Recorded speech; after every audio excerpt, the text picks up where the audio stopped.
বন্ধুরা, আশা করি সকলে ভালো আছো। আমিও খুব ভালো আছি। এটা হচ্ছে 12ই আগস্ট মঙ্গলবার এর একটি ভিডিও। তো বাজার থেকে আমি সেদিন পাবদা চিংড়ি মাছ এনেছিলাম, সেটাকেই ধুয়ে বেছে লবণ হলুদ মাখিয়ে নিলাম। এরপরে ভাতটা বসিয়ে দিয়েছি, আর মাছগুলোকে ভাজবো বলে কড়াইয়ে তেল গরম করে মাছগুলোকে ভাজতে বসিয়ে দিয়েছি। এরপর একটা পেস্ট বানাবো, জিরে কাঁচা লঙ্কা আদা দিয়ে একটা পেস্ট বানিয়ে কাঁচকলাগুলোকে কেটে জলের মধ্যে চুবিয়ে রেখেছি। পরে লবণ হলুদ মাখিয়ে নেব।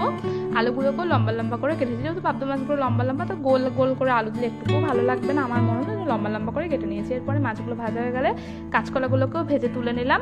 ওই বাকি তেলে জিরে তেজপাতা ফোড়ন দিয়ে আলুগুলোকে লাল লাল করে ভেজে ওর মধ্যে মশলাটা দিয়ে ভালো করে কষিয়ে নিলাম। কষানোর আগে কষানো হয়ে গেলে প্রায় না চিনি দিয়ে নেবে, যদি কেউ পছন্দ করো তো। তারপরে তেলটা ছেড়ে দিলে জল দিয়ে নেবে, ঝোলটা ফুটে গেলে একে একে মাছগুলো দিয়ে দেবে। হয়ে গেল আমাদের পাবদা কাঁচকলা দিয়ে পাবদা মাছের ঝোল। অনেকে সর্ষে পোস্ত খায়, কিন্তু আজকে আমি পাবদা মাছের ঝোল করেছি, কারণ আমি চিংড়ি মাছ এনেছিলাম, সেটাকে এবার ভাপা করবো বলে একটা পেস্ট বানিয়ে নিই। সাদা সর্ষে আর কাঁচা লঙ্কা দিয়ে একটা পেস্ট বানিয়ে নেব।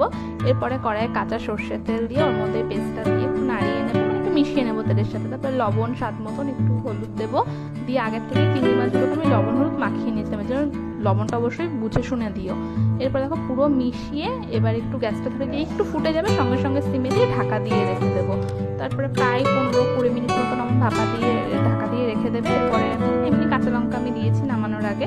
তো এই হয়ে গেল আমাদের চিংড়ি মাছের ভাপা। আমি কড়াইয়ে করেছি, অনেকে টিফিন বক্সে করে বা অনেকে ভাতের মধ্যে দিয়ে করে, আমি আজকে কড়াই একদম শর্টকাটে করে। টেস্টটা কিন্তু অপূর্ব হয়েছে।